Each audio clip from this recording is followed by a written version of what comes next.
Hello everyone, welcome to the judges pre-briefing video for the F1 in Schools World Finals 2019. So we are returning to Abu Dhabi and we are all really excited, but this is a video for the judges and to help with the judges with their demanding task of assessing about 55 teams this year, Mark. It's quite a lot, yeah. It's a big task now, so it's probably the biggest judging task we've had yet in an event. It is our biggest event yet. Yeah. And the whole objective of the video is to explain a little bit of everything that you guys are going to go through. We're going to explain a little bit about everything, every single judging category, and a little bit of all the tasks. So just let's go for the first slide, Mark. And what are we going to cover? So we're going to cover a little bit about the event, the competition, basics of the competition, what's new this year, because we have some exciting news, the judging process, the basics, roles and responsibilities, scoring, then judging categories, feedback sessions, because this is going to be new for this World Finals, and additional event information. And bear in mind that we are also going to be with you guys on the Saturday before any judging begins, so you will be able to respond to any questions, additional questions that you guys may have. This is the bad news right from the beginning, Nels, isn't it? Because unfortunately you guys are going to have to put up with us again at the World Finals. So obviously Nelson, myself, we're going to be with you throughout the event. We're going to be with you at the first briefing, all the way through, and we're always on hand. We didn't present ourselves. We didn't. I was waiting for you to introduce me, but you never did. I'm Nelson, he's Mark, and Mark. We are the judging coordinators for the 2019 event. So you guys are going to be seeing and hearing a lot from us. Hence the apology. But not focusing on us, but focusing on an image like this. So these are the competitors from our previous event, the 2018 World Finals.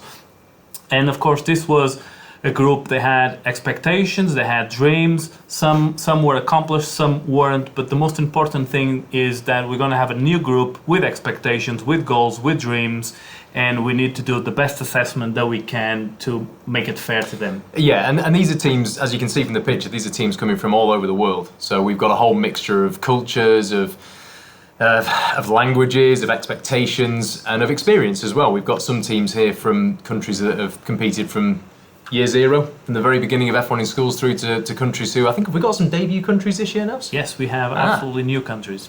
So we've got teams from lots of different backgrounds, and really the judging role then of the whole judging team, so every single one of you guys and myself and Nelson, is to make sure that they all get the same experience as close as possible, so that everything is as fair as possible, right from initial welcome and submitting their cars through to receiving their feedback at the very end of the event. So that's what we're all here for. That's why we're taking you through this little presentation, just to make sure that you've got everything from us as well as just what's written down on a slideshow. We will send the PDF over to the guys as well now, so you'll get a copy of this as well. But this is basically just our voiceover, our copy, our director's cut. It's a little bit long, but you'll see how we haven't even started yet. Useful it's going to be. We better get cracking, because these guys are going to need to leave. Right.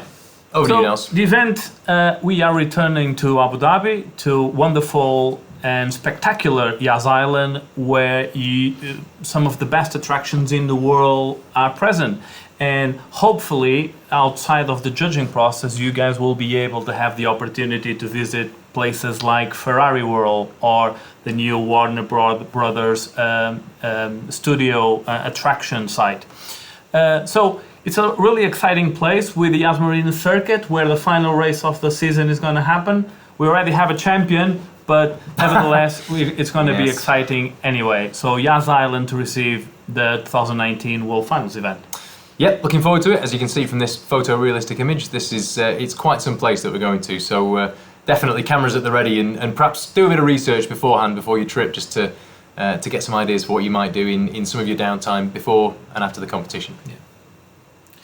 And first of all, I think we owe them a big thank you. Huge thank you. Because you guys are volunteering, and without the judges, we have no competition. So this is how we like to start. So thank you so much for volunteering and to making your time available to help us with the judging process. Yeah, this is something we always put in at this point, and quite often the judges' reaction to it is yes, yeah, come on, get on with it. But we genuinely want you to know that this is, we could not run this competition without you guys. Otherwise it is just a whole bunch of show and tell. We can't judge the competition, so thank you so much for making this entire event basically plausible, possible, and giving it a real industrial backbone of credibility, because without you, again, we just don't have that. So thank you so much from the bottom of our hearts. Yeah. So, well, a quick introduction, Mark.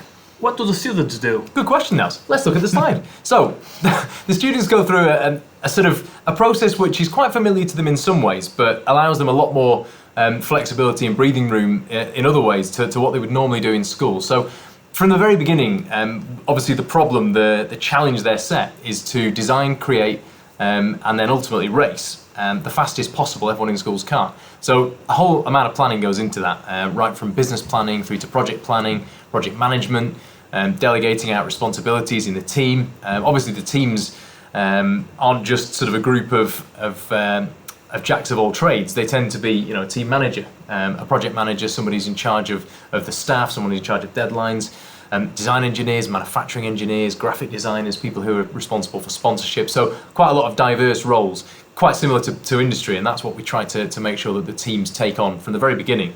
That this is more than just a school project where the assessable is to be handed in at the end of the day to a teacher. So you'll find that the teams have set up in a very business-like way.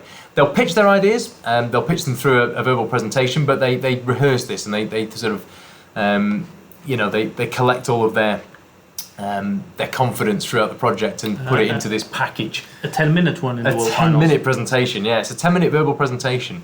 We'll get to this later on in the video, but the pitch is part of it. The design is another part of it, and this is probably where some misconceptions can be laid to rest now. That the competition is not just all about design and race. There's a whole sort of enterprise backbone that goes along with this. Analysis, massive amount of research goes into the design of the cars, the research into manufacture methods. You can see from the image there using CFD amongst others to test the plausibility of what they've designed. Then the manufacturing itself, whether that's done in-house, whether it's done with external partners. These are all things that you guys can sort of delve into and find out what the extents the team have gone to, which quite often can be eye-opening. Even for people in industry can sort of sometimes reflect on these teams and say they are genuinely at the cutting edge of what's possible and the way they're working. Testing processes, obviously teams are employing different methods to test their cars, and then this is it. The reason they're coming to the World Finals, ultimately is to race, to test their concepts, to really pitch themselves against the best in the world. But it's a whole overarching competition. Those of you that have been involved before will know that it's not just a race; it's everything else around it. But obviously, there is a certain spectacle, isn't there, to the moment on track when it all happens. Yeah, Nelson's got a terrible joke that he'll tell you about canisters, but we'll save that for the World Finals. Right, and of course you're speaking about team member roles. So yeah, each team in the World Finals has from 3 to 6 students, and they take on a role. So we have roles like team manager, and finance manager. You guys will be able to read this in detail when we send the presentation with the PDF attached. But manufacturing engineer, design engineer, graphic designer, sponsorship and marketing manager. Just a small note to tell you guys that while some students take on a role in the first stage, the beauty is they figure out if they have the talent for that role or not. So midway they can swap the role with another team member because they just figured out, well, I started as a team designer, but I'm not about design, I'm all about manufacturing.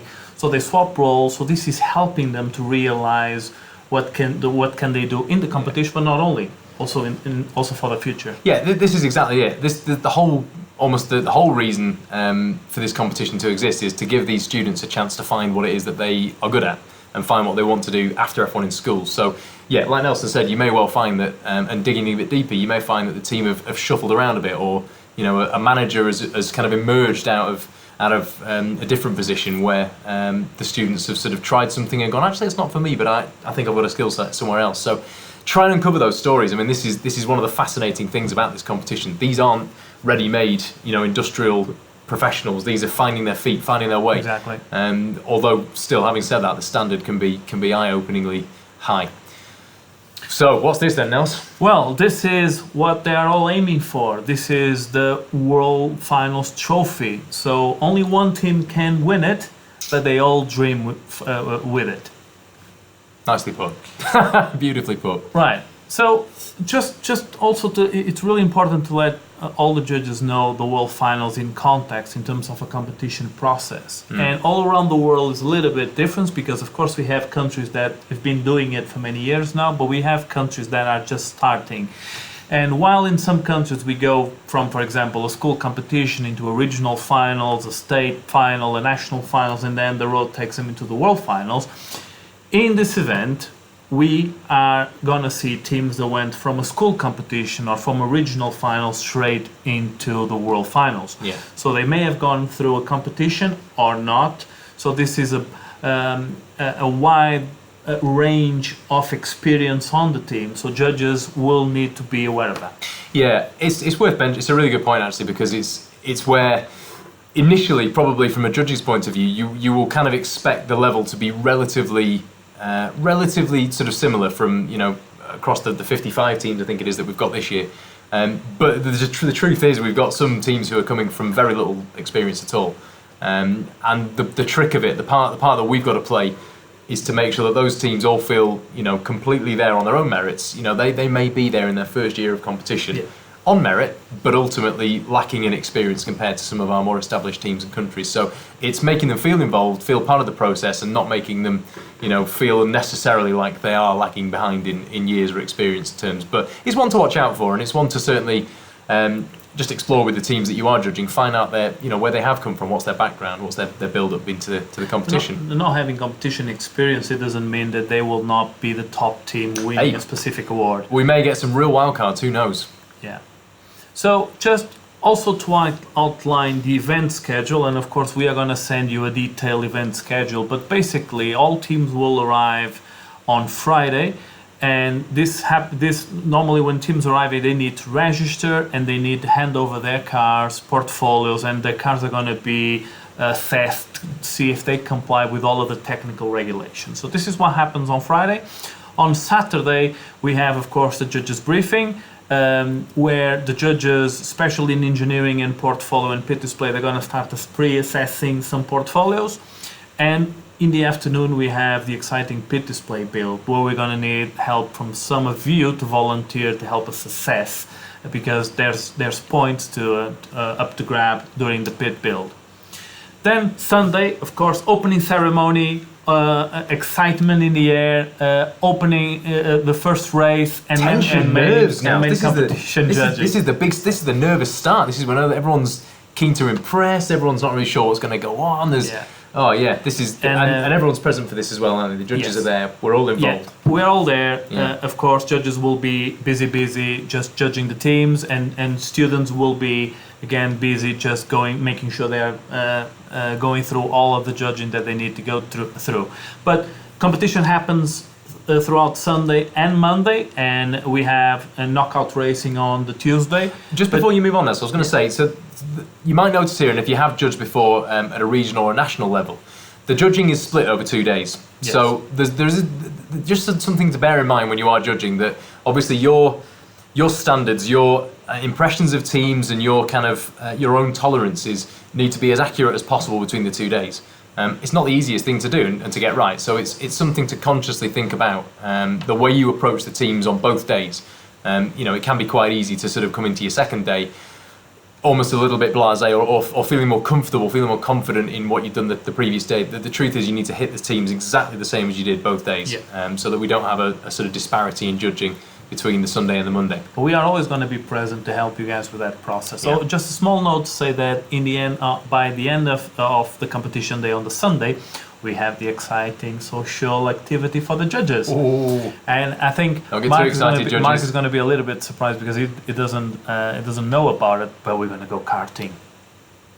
Right.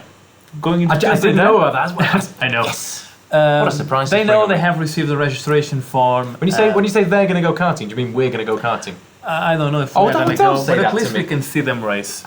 We will see you race, judges. You giveth with one hand, Nelson, you take away with the other. Then Tuesday we have something new, judges' feedback. We do. We'll go into this in a bit more detail, but judges, just to quickly wrap it up, judges' feedback is something that we brought in this year in the UK. and it's been a humongous success. It's changed. It's basically changed the way that the teams leave our events with a whole raft of feedback that they wouldn't have got beforehand, and it allows the judges a real outlet to give the teams what you want to say to them and haven't had in the past. So we'll go through how this is going to work later on, but it's a real step forward in the quality, educationally at least, of what we but deliver. also happening on the Tuesday, pit interviews.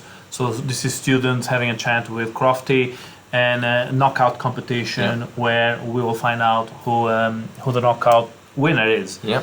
But then Wednesday, Busy old day. Tuesday, we have award celebration, and that's what all the students are aiming for. See who will become the next world champion. Are we at liberty to discuss where this is going to be, Nelson? Because of course this year's award celebration is quite a special one. Yes. Oh, all okay the then. students now All right. know, Mark, that it's going to happen in Are we at liberty turn... to tell the judges now where it's going to be? Yes, Okay, yes. judges, we can officially reveal that this year's award celebration for the F1 in Schools World Finals will not be in a banqueting hall, it will not be in a sports hall, it will not be in a conference room. It will be Nelson Vale, where? In turn 2, I believe. Turn 1, actually. Turn 1. Outside, in the Asmarina circuit. on the track, at turn 1 of the actual race circuit. It's going to be quite something. Please let it not rain. Anyway, so what is new for 2019? So we went through quite a substantial rule revision this year, and it's been something that's been on the cards for a few years now, but we've actually made it reality now for 2019. So in a nutshell, really, page 5 of the technical regulations sum up everything that's changed technically about the car design. So we are referring here specifically to the way that the cars are designed and the requirements for that. We've put a list of what we've changed into the tech regs, but really to sort of sum it up, we thought we'd just take you through the main changes. The big one. Oh no. The big one is that critical regulations. Oh, yes. Oh, you do mean oh yes. Critical regulations are no more. They've gone. No more. Gone. We've now revised how we define, how we categorise rules Let me into just 3 explain categories. what a critical regulation was, Mark, because a team that failed a technical regulation considered as critical would be not eligible to win the World Champions Trophy. Correct. Yep, no matter how small, no matter how big or small. So, as you will know if you've judged this in the past, a critical regulation can be as trivial as a car that's 0.5 millimetre too long. Yeah. But by breaking these critical regulations, we've sort of lovingly referred to it as the Dream Crusher. But that's gone which now. comes in and stops you from winning anything. However, this is now gone. So, we've opened this up now to 3 different types of rule. We have general rules, we have safety rules, and we have performance rules, which you can just probably can't quite see under our faces there. But but don't forget, you'll be able to check all of this on the PDF. There we go, he's got it. So basically, we've categorised rules in 3 different ways, and that's to allow us to attribute different sorts of points depending on the rules and the nature of those rules. Yeah. The big change is going to be now that the proportional penalty systems come in. Previously, what's happened is that you've had the same points penalty for any margin of failure on a rule that's been measured, for example, by 0.1 of a millimetre or by 20 millimetres. So let's, for example, talk about let's talk about wheels. For example, you could have turned up with a wheel that was 0.1 millimetres too narrow in width, but 20 millimetres, you'd have taken the same penalty.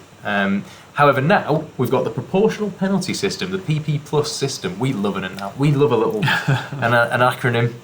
So the PP Plus system allows us to give a greater penalty the greater the fail, so the greater the margin of fail. So really, it's allowing teams who make a mistake to not get a heavy penalty, but teams who intentionally push the rules to take a heavier penalty. So they will have the consequence. They will. Oh yes, they will. There's an element of tactics in this as well, because you could choose to take a tactical penalty. Now then, notable revisions. These are just things to watch out for, and especially if you're on the scrutineering or the engineering judging side of things. Since from the decal thickness to the location of featherline guides, wheel visibility, wheel base, I mean, you'll be able to check all of this by just reading the updated sheet on the competition regulations. Yep. Now then, crucially, we have new car diagrams. There is a new car finally, thanks to Willie McEwen, our head scrutineer. Thanks, Willie. Thank you. New diagrams are there just to help the teams, to help yourselves. Yeah, again, this is just for your information. You can also read our technical regulations to get more information. Yeah, so it's quite a raft of changes and quite visible changes as well. in contrast to previous years, we've tried to make it obvious that we're giving more support this year for the teams, especially in terms of benefit of doubt. So this is where previously we've had maybe contentious decisions without a line of text to say what we would do. The unwritten rule is we would always try and give benefit of doubt, but we've put it in as a rule this year. So we've given a real, as clear enough of a statement to the teams that we will try and support you if there's a questionable decision.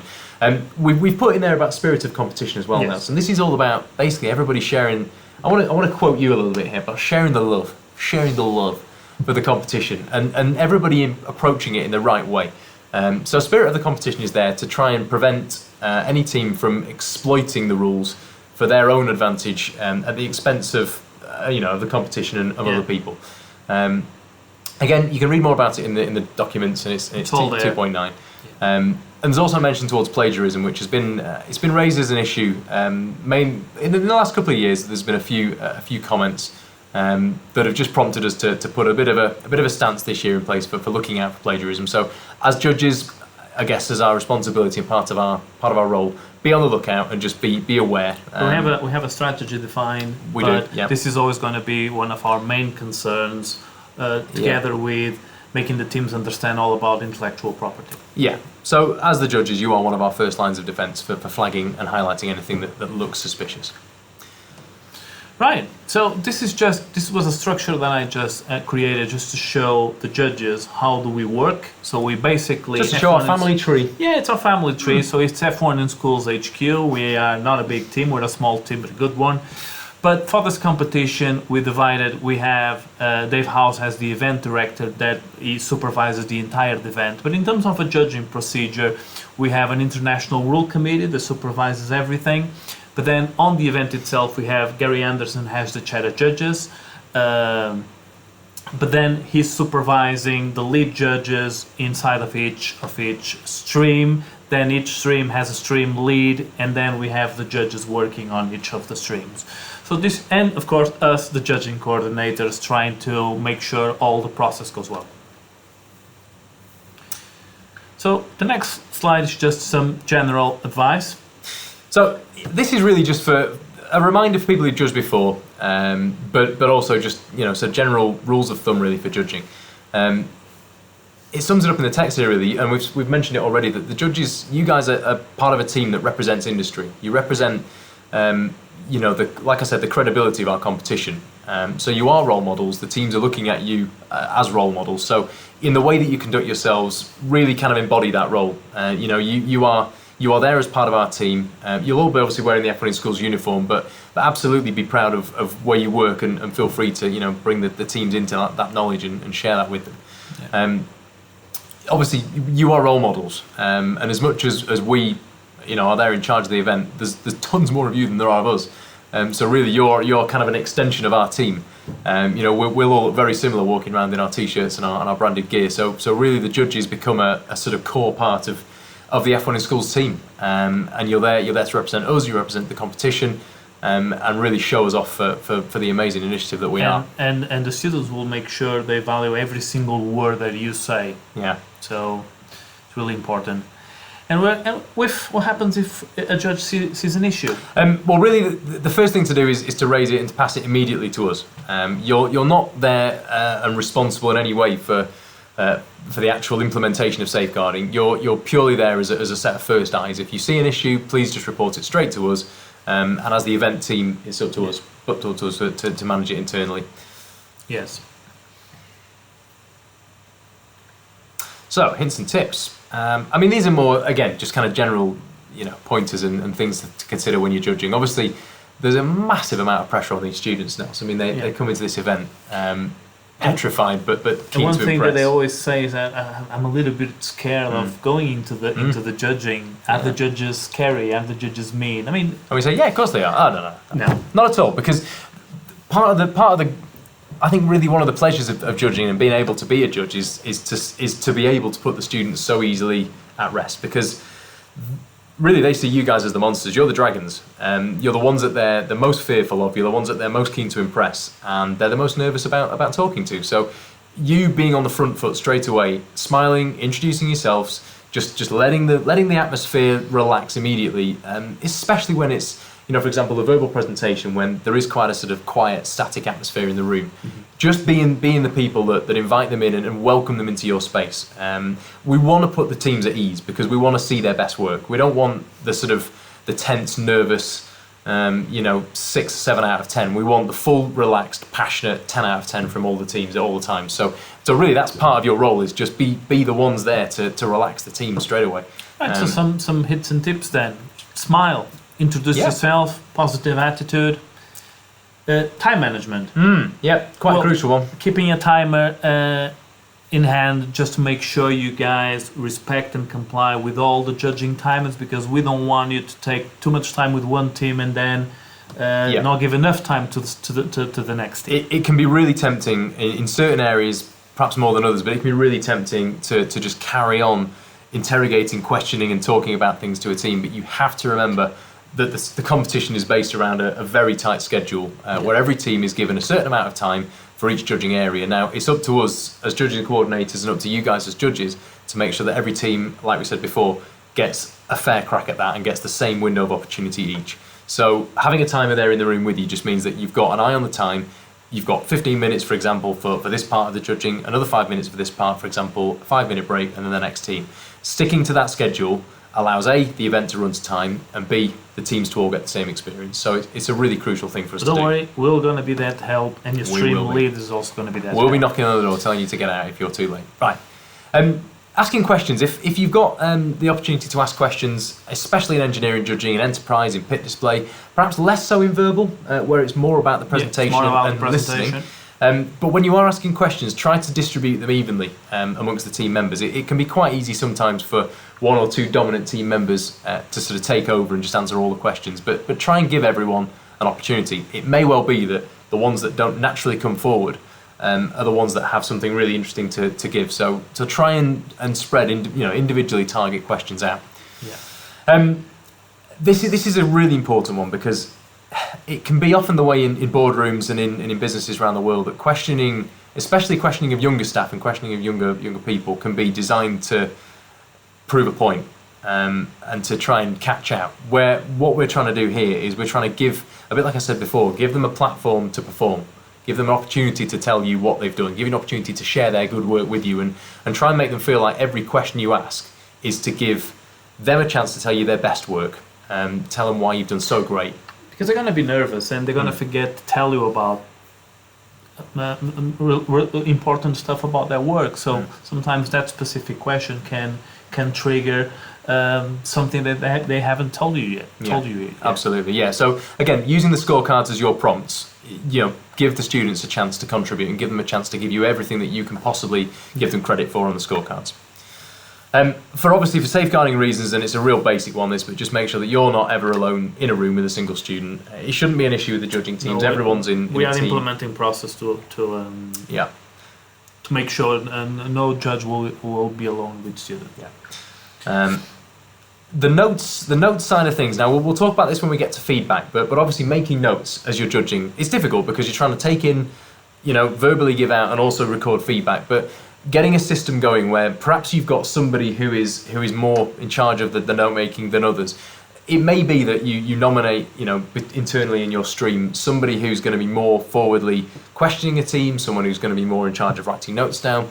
However you do it, please just try and make as many little prompt notes as you can, whether it's questions that you have to follow up on afterwards, whether it's just direct bits of feedback, or even just your assessment of the team so that you've then got something to go off when the team have left you. Making as many notes as possible is always going to be good for the judging process, because not just giving the scores and the feedback, when we come to our nominations awards, having reasons to nominate a team for a certain award is often where we come stuck if we haven't got notes written down, because people will sort of go, oh, well, we saw that team that came in, and when were they in? They had that thing about the sustainability, but we can't remember. If you make the note while they're there, that's a record in time. So just try and keep as many notes as you can. Yeah. Feedback is obviously something we'll concentrate on, so there's not really anything to worry about in terms of when or how to give feedback. No, but this is also connected with making as many notes as possible. It is, absolutely. So we'll help you during the judges' feedback. And these are the three really. The consistency between the teams you mark, making sure that every single team gets the same chance to impress, the same time, gets the same attitude from you. The the consensus between yourselves as judges, because it's a team effort. This, it's not the opinion of one judge. It has to be a consensus. So please, guys, don't fall out. It has to be an agreed decision that you come to. Well, that's for why the scores. we have 3 judges in the stream, not Exactly. individual judges. Please don't fall out. And crucially, the timings. Make sure that the timings are consistent, the timings carry on throughout the day, and you're aware of where you should be and when. If a team doesn't arrive on time, then that's for us to chase. But obviously, you guys can just be in charge of your own timings, and as long as you do what you can do, then the rest of it we will try and take care of. Yeah. Okay. Right. So, up to grab 1,000 points. This is the assessment overview. So, just really quickly, specification and scrutineering judging 170 points, design and engineering 180, enterprise judging 180, marketing, sponsorship and digital media 40 points, verbal presentation 180, and then racing 250. So just on that, and this is an interesting one, we always put this in just because sometimes, probably not as much at a World Finals, but teams do put an awful lot of emphasis on the racing and the sort of belief that if it goes well on the track, they're really in with a chance, and if it goes badly on the track, that they're out of the running. You can see there, there's still 750 points up for grabs without racing at all. So whatever you do, if a team comes into you looking down in the mouth and they're looking like they've had a terrible time, or even maybe you find out and you know that they've had not a great time on track, try to lift them up, try to make them feel that everything that they do could potentially be the difference in the competition, because that is the truth. Yeah, it's not just having a fast car. It's about being balanced in everything. Absolutely. Right, judging streams. So 55 teams over 2 days in parallel judging streams. So 3 judging streams, A, B, and C. All about consistency. We have spoken about that. All the judges will assess the first team and then review. So this will become kind of the benchmarking. But as soon as you've done 2, 3, 4 teams, you're going to need to go back into the first team and make sure we were fair to that team. Then judges will swap between streams, and this is to maintain consistency and help on moderation. Judges assessing sim criteria reviewed together. So this is all procedures that we'll put into place with your lead judge and the day's review. And of course, we will implement procedures to avoid you judging teams from your own country. Here we go. Judges switch streams to avoid home teams. Very good. Okay, scorecards. So, and again, they're all in the competition regulations. Exactly. If you guys want to have a closer look. And the moral of that story is that the teams know about these as well. They're in the competition booklets from day one. So the teams should be, hopefully, preparing to come and perform to you as per the scorecards. So in the same respect, your work, your assessment, everything you do in the judging sessions has to revolve around the scorecards. It has to be. If it's on the scorecards, they can score points for it. If it's not on the scorecards, sadly, there are no points for that. Yeah. And you have to respect that. And that's part of the consistency of making sure that every team has the same crack of the whip at this action. So going through the scorecards, being familiar with them beforehand, making sure that if you're in a session like engineering, you give the teams every opportunity to score everywhere that they can do. The way the scorecards work is that we have 3 band descriptions, as in a low, a medium, and a high. Your first kind of port of call, the first thing to sort of narrow down to really is are we hearing, seeing, looking at a low, a medium, or a high level response? That's your first kind of basic assessment, and that can be done kind of on the hoof, that can be done as you progress, as you're listening. You're then narrowing down within that band where you think the team sits, and the best way to do it is probably to sort of circle a range of marks. Oh, we're going to see that on the next slide. Excellent. One of the next slides first. But focus. Well, not wanting to be Sherlock Holmes and having a magnifying glass, but what's the focus? It's basically what you were saying. We need to keep with the scorecards. All the points that the teams can receive are on the scorecard. There's nothing we can give them if a specific criteria it's not on the scorecard. So please try and focus on the scorecards. Go on, Nelson. I'll let you have this one. Oh, it's the best player in the world. Right. Yes, he was briefly for a time. Yes, when he wore the red shirt. When he wore the red shirt, he was. So what is this? So what is this slide? Forgotten old Portuguese bloke, isn't he? Also, that was Manchester fan.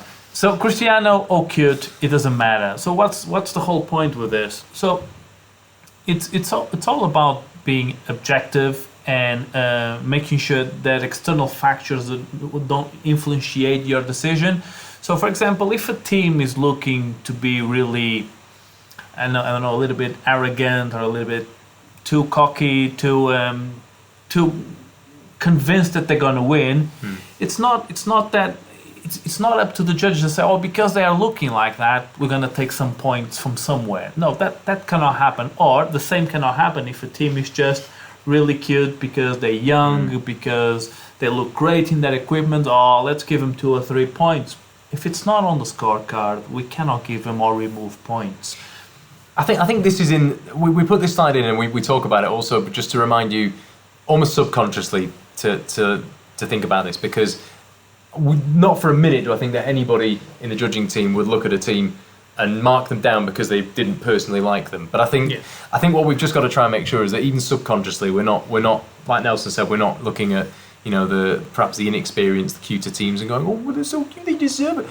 We have to just remain as true to the scorecards as possible and just make sure that basically that what we assess is on merit, not on personality. There is an argument, and it has been said a few times, just to put a little asterisk here.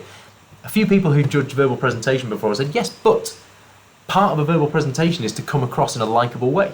So, okay, if in that scenario you have a real issue with the way a team come across, fine, that can be recorded as part of your feedback. But the general rule of thumb is as we've put here, trying just not to let, personal preferences, arrogance and personality affect how you score the content and the quality of what we see. Yeah. Now we have a scorecard. There we go. Yep. So I was a bit over-eager before, but basically this is how a scorecard will look. And initially, although even you can see here we've circled a few numbers in red, you might want to just in rough first, maybe circle a range of numbers. This team sits somewhere between 10, 11, 12, 13 even across a boundary. And then once you've seen the team, then firm up your decision between the judges. And then as Nelson was saying, after you've seen the first couple of teams, then going back and starting to sort of put your teams in a bit of a rank order in terms of who you've seen and the quantity, the quality of who you've seen. So really just use the scorecard in terms of the scale, use that as a bit of rough working. Please, whatever you do, don't use the last column as rough. That has to be your final decision, your final answer, to quote Who Wants to Be a Millionaire. Yep. When you've decided what the mark's going to be, commit to the number there and please write it as clearly as possible in your finest handwriting. So that we can translate that into a number to put into Excel. No half marks allowed. No half marks allowed. Right, and the awards. We have an awards list and we have nominations. So with nominations, we will have a specific group of judges helping us to discover reasons and stories for specific nominations like the Innovative Thinking Award, the Cheddar Judges Recognition of Achievement Award, Outstanding Sportsmanship, Woman in Motorsport. But you as a judge, with the notes that you're going to make, you're going to be able to also let us know in a specific nomination registration sheet if you feel that a team should be nominated. Yeah, we'll give you a sheet basically, which is a little table, and again, it's a rough sheet. So as you see teams throughout the competition days, anything that catches your eye for any of these reasons, any of these awards, which will be on the sheet, it's just a case of making a quick note, just to bank it, just to say, yep, we've seen that was outstanding, or that was interesting. Especially innovative thinking, we're not necessarily looking for an innovation on the car. It could be an innovation in the way that a team presents in a verbal presentation. Something that you just haven't seen up until that point. Something on their pit display. Exactly. Yeah. So any little moments like that, make a note of it. And again, back to the initial point of making notes. Just the more record you keep of your observations, the better. So that was that. Lead judges then. So, Nels, do you want to just quickly explain what the lead judges are there for? Well, the lead judges is there to make sure that the process goes well because of the streams that they are supervising. So, for example, the verbal presentation lead judge is going to have to supervise 3 streams, A, B, and C. So it's really important for him to, after getting to know the judges and after deciding where are they going to focus, to make sure that moderation is done right, to make sure that consistency and fairness rule throughout the process. So yeah, lead judges, and this is just an important point to mention as well, is that lead judges are not the lead judges are there to try and ensure consistency, like Nelson said. So if they come to you and they say to you, look, what we're doing on this side of the group is fine, what we're doing on this side is a little bit lenient or a little bit too harsh, you need to listen to the lead judge's advice. It's not for the lead judges to be talked down and become a point of conflict. The lead judges are there to try and make sure that A, B, and C are all marking in sync with each other. So you may find that the lead judge asks you to mark a little higher. Don't take it personally, whatever you do, because that could well be the fact that another team is marking a little bit too high. Exactly. So whatever it is that the lead judges ask you to do, just take that on board, roll with it, because they're a unique set of eyes across, like Nelson said, three. With the moderation. Exactly, 3 different teams of judges to make sure that we get that consistency that we've talked about so many times already. And the lead judges are some of our most experienced volunteers. Yes. So make sure judges. you enjoy that experience, because I'm sure you're gonna learn something new. Hopefully so. Yeah. So focus group. So this is inside the preparation that the lead judge is gonna have with their streams. So focus on introductions, how to discuss their criteria, decide who is best suitable for the different criteria bands, and discuss previous experience that will help to decide their role inside the streams, and of course make a plan of actions for the following days. So that's all gonna happen after the final judges briefing on the Saturday. So we're going to talk a little bit more detail now about the certain areas, aren't we, Nels? So Yes. just to give people a bit of a background. So you may or may not have been involved in these areas before, but I guess just to This sort is of whip people information. through. This is information for everyone, just It to is, explain yeah. a little bit of what happens in the different judging categories. So Nels, as our UK head scrutineer Yeah. for regional finals, do you want to give people just a brief resume about what this is all about? Right, so specification and scrutineering judging, it's all about assessing if the car complies with the technical rules and regulations. So it's making sure that the cars are not failing specific measurements or features that will give them an advantage, an unfair advantage on the track. So they will have a scorecard, and this specific group of judges it's going to assess not 55, but 110 cars during their process, because you may not know this, but each team will race with 2 cars. They will, yeah. Design and engineering. So just an example of a scorecard. Of course, the design and engineering judges are going to be looking more at the technical side of the car, how it was built, how it was manufactured. We should also say that the design engineering judging is done with the team. The scrutineering judging Yes, is done always. without the team there. So this is just the car, or the 2 cars, and any spare components in a room with the judges. Design engineering judging then is a different involved process. So the teams will go along to the judges. They can request to have their car there as well. So it's the car, the portfolio, and have the work in front of them to be able to discuss with the judges. So, Nelson, you were saying about the scorecard. Anything that the teams Yeah, any will want to additional show the info. judges to demonstrate their amazing work. Yeah. But it's from design concepts to testing to research and development. I mean, there's a detailed explanation on the competition regulations again if you guys want to know more. But this is the scorecard, a little example of what type of scorecard the engineering judges are going to have. Yeah. So it's really just to extract the process, everything that the team's done from start to finish in terms of everything on the scorecard, but in a Q&A fashion. So this is where the judges can lead the discussion and lead it according to the scorecard, so that if a team is dwelling for a lot of time, on a certain area, they can move on the conversation and ask a question, for example, about research and development, or ask a question about testing, to try and give the team the opportunity to score the points. Of course, because it's an 11-page portfolio with lots of information, you guys are going to be able to do pre-judging on the engineering portfolios. I'm talking to the engineering judges, and then you'll be able to ask teams questions about the pre-assessment that you have done. A little bit the same with Enterprise, where they will be able to pre-assess the Enterprise portfolio. Nice picture there, Nelson. Nice little link. Yep. I'm not responsible for that. I was trying to be funny. That's all the work of Nelson Vale. But again, the same kind of scorecard. Like they're gonna focus in 2 different things. They're gonna focus a little bit on the Enterprise portfolio, but then on the team's pit display. Yeah. And the overall team identity is a little bit in the middle, because it's overall all the project elements. So you guys are also going to be focusing on that.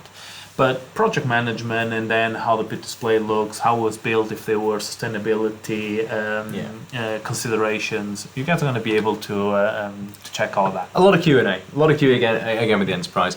Verbal, on the other hand, completely different kettle of fish, isn't it, Nels? So Yes. you have done this as well. You've been a World Finals verbal presentation judge. I've been a World Finals judge for more than a couple of years, and I have tried Enterprise and verbal presentation. Yes. Yeah.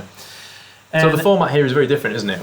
It's not so much a Q&A. It's not an involved discussion, is it? No, there can be a little bit of Q&A in the end of the presentation, but let's not forget that this is all about their presentation. And from the moment that they start the 10-minute presentation, from the first second till the last second, it's all about assessing their communication skills. So visuals, dynamic, engagement, concept clarification, time presentation, innovation. This is a really important one because you guys are assessing all of these points, but not exactly anything technical on an engineering side or any specific marketing strategies. Again, focus on your scorecard. Yeah, exactly. And this is the one scorecard, I guess, where a little bit of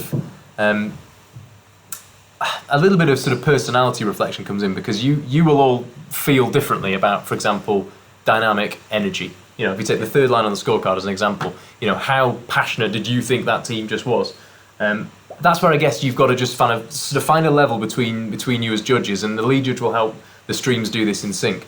Exactly. But it's very much about, you know, how the presentation left you feeling.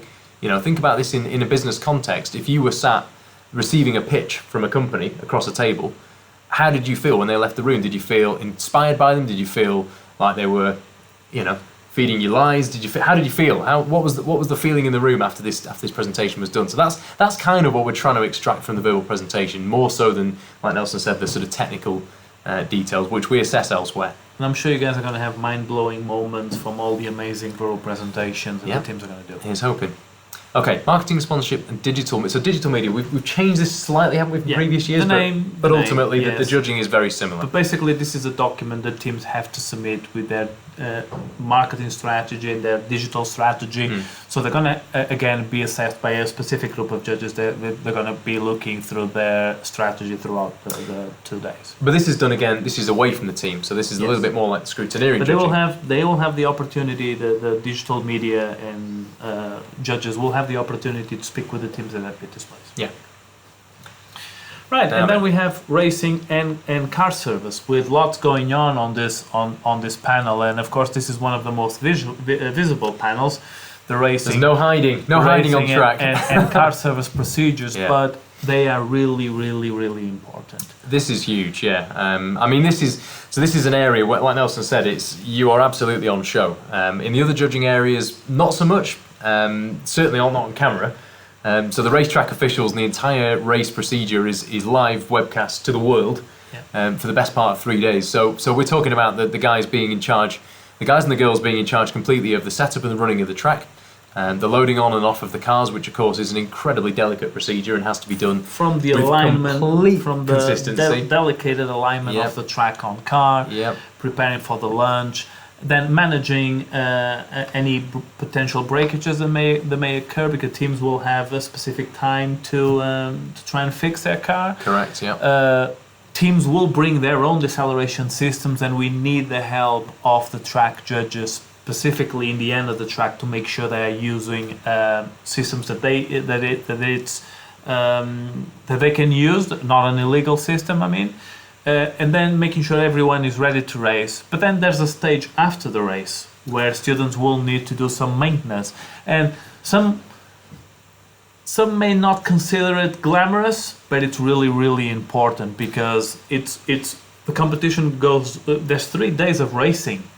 And while the students need to do 4 races on day 1 and then another 4 races on day 2, they will be allowed to do maintenance to their cars.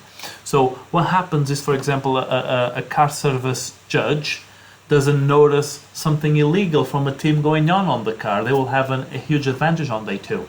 Exactly. I think, you know, it's an area, like Nelson said, we can't overlook the importance of this. This is essentially mid-race scrutineering. When you think about it in those terms, the cars race on day 1, then on day 2, then again in the knockout potentially, and all between those days, the team have got a chance to essentially modify their cars, to fix them, but to maybe try and be sneaky and they're not allowed to modify. They're not allowed to fix it, but of course, they may feel tempted to. Of course, there is that option. There's always that temptation. But even more so than that, you know, there are a team of judges, a team in charge of car servicing, to make sure that these cars are safe to race again. You know, they're going to be flying down a track at 70 kilometers an hour. That we have to make sure that they are in a state to race. So these are all basically areas that add up to being one enormous professional operation, which is on camera from start to finish. A lot of pressure on the track team, but we are pretty sure you guys are going to do a great job. Yeah.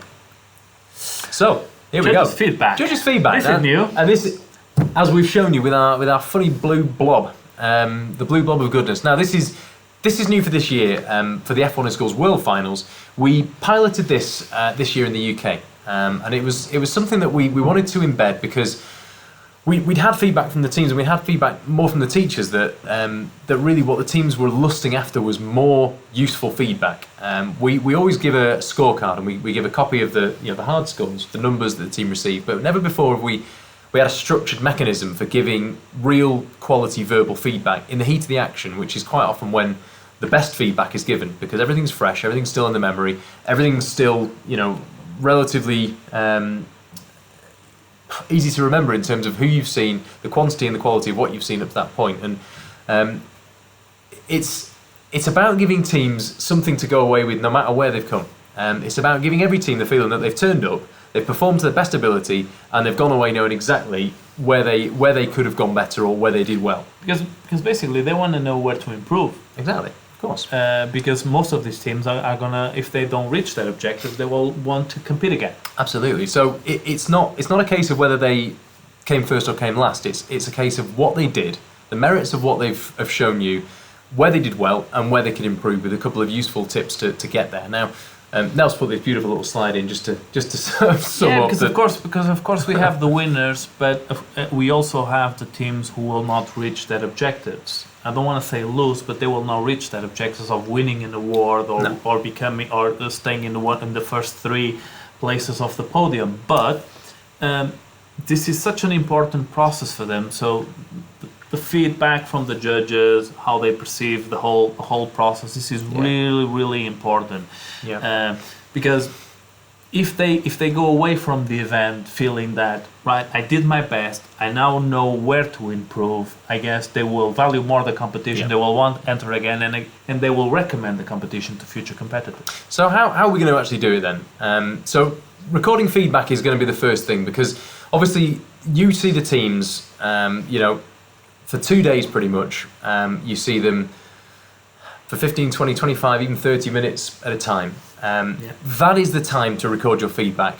And in terms of doing that, what we'll provide you with is essentially a duplicate scorecard without the sort of the wording and all of the score ranges and descriptors on.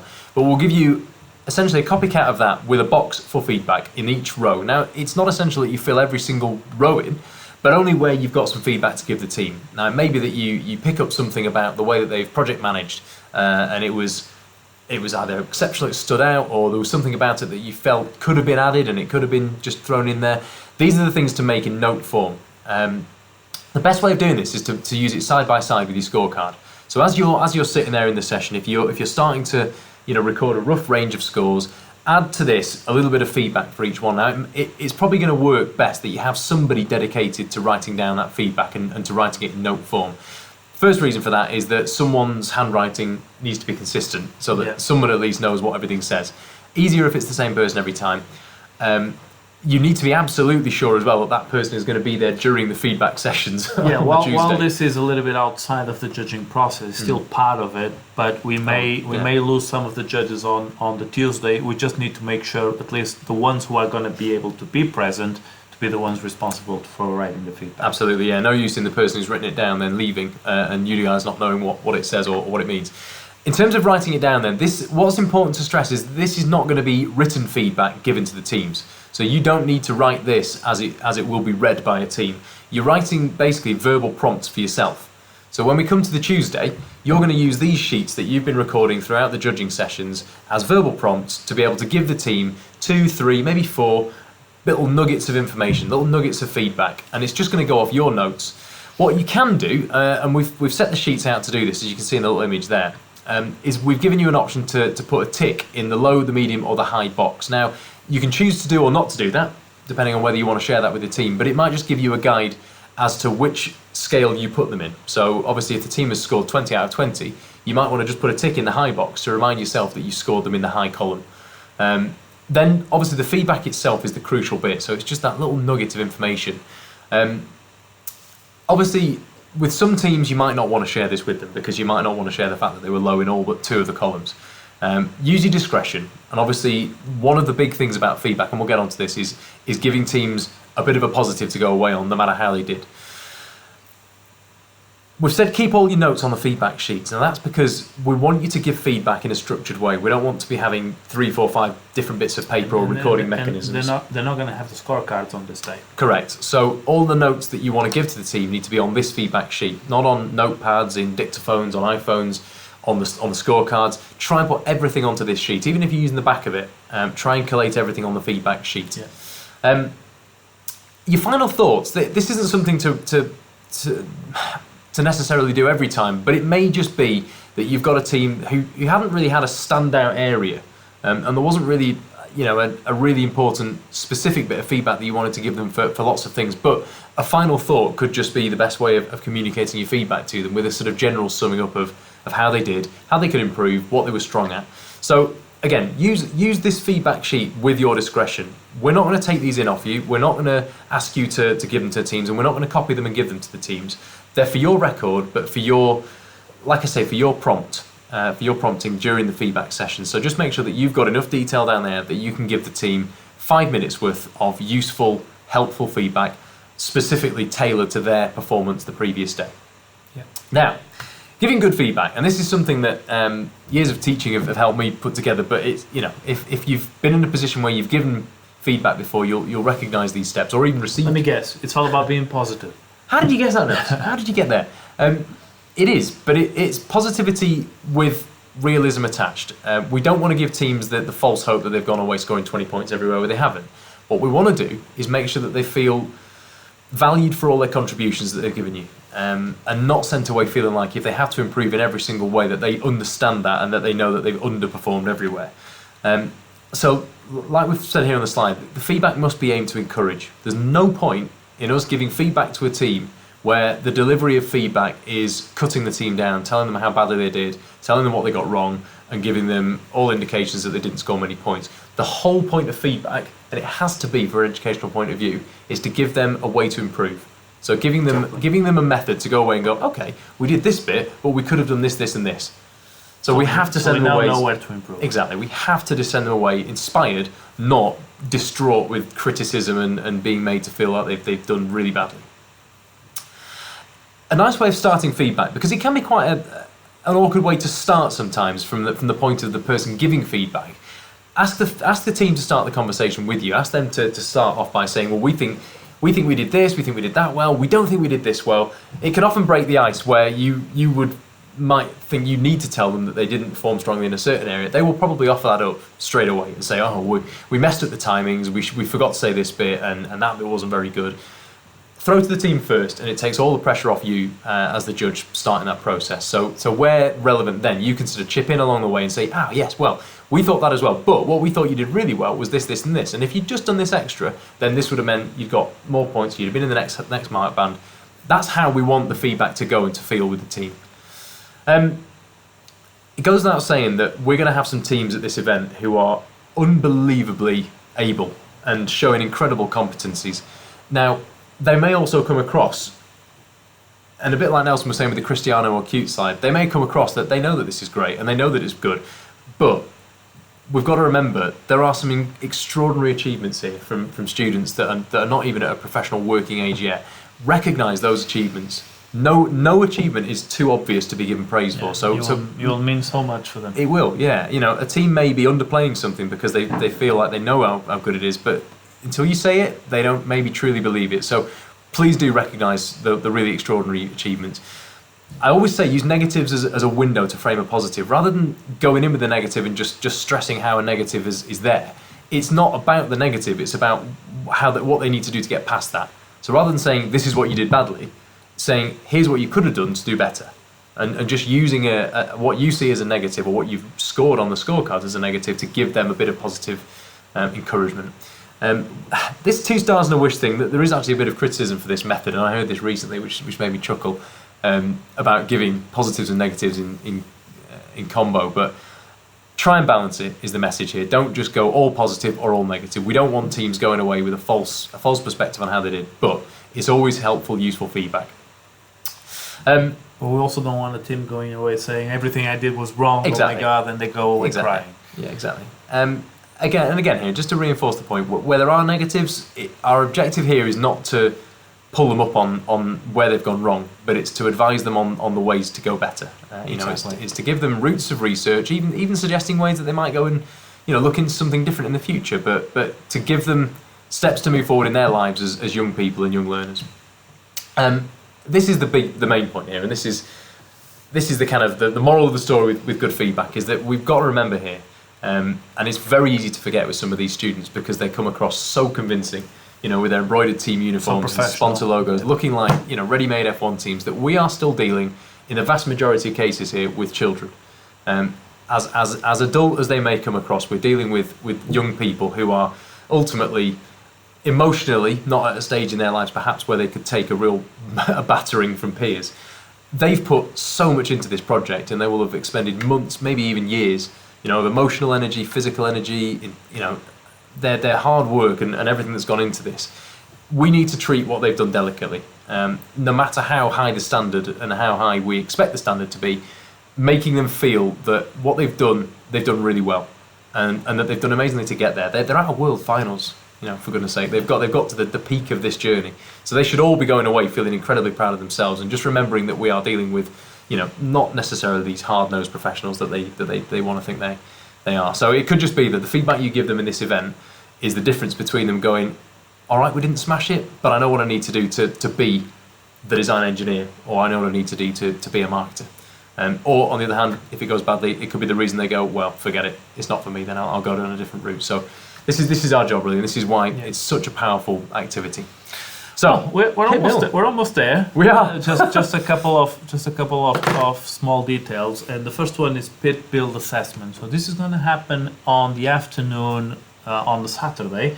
So this is with all judges already with their briefings done, and with engineering and portfolios, judges really busy assessing all the portfolios, but we are going to request volunteers. And don't worry about this right now, because we're going to be able to engage with you again during the initial, the final judges briefing on the Saturday morning. But we are going to request some of you to volunteer and help us assess the pit build assessment. So students will build their amazing pit displays in 2 hours, and there's some things that we need to be careful of, how they're going to build it, if they're using power tools. We don't want any students to endanger themselves during the pit build. So there's a couple of points up to grab, and we're going to need your help to do this, but we'll give you more information closer to the event. And of course, there's going to be information about the official F1 in Schools World Finals app, where timetables and locations and maps. We're all excited about the app. And we can see a little bit of the app now on the screen, but you'll be able to download our official app and have access to all the data that you need, from schedule to team information, key info, who's attending, partners, everything. So we should be sending this information out for students, competitors, teachers, parents, and judges from all around the world to download. It is worth mentioning as well, Nels, that however much you may love or loathe smartphones, that this app is going to be central to the event. Yes. So unfortunately, you're going to have to put maybe preferences to one side. The app is going to be the go-to, the answer for most questions actually. Where is something happening? Look on the app. When's this happening? Look on the app. Who's this involved? Look at the app. Which team is this? Look at the app. So and teams will receive notifications of any potential changes. Yeah. So as a judge, as part of the competition staff essentially, please make sure that you have the app, you know how to use it, and you know where the information that you're going to need is stored within the app. If you don't know those things, just make sure that we know that, and it's our job then to upskill you guys. So the app is going to be crucial, but it's a massive help in these kind of events. It's been an amazing improvement from events 3 years ago, where every single team had a pack of paper that then in the end had to get rid of. Okay. So we're helping the environment. And on that note, Nelson, on that eco note, I think we're there. And we are really excited to receive you all in Abu Dhabi, and we're not that far now.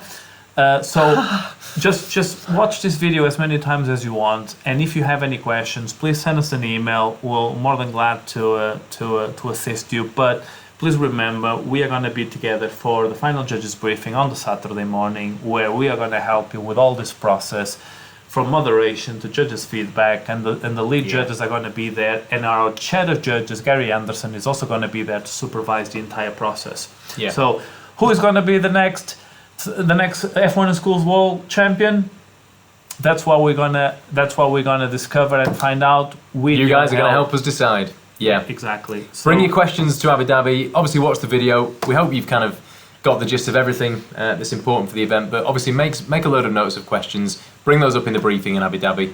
And myself and Nelson look forward to seeing you guys there. Yeah. So see you really soon. See you in Abu Dhabi. And so yeah, thank you so much for volunteering to become a judge in our event. Thank you.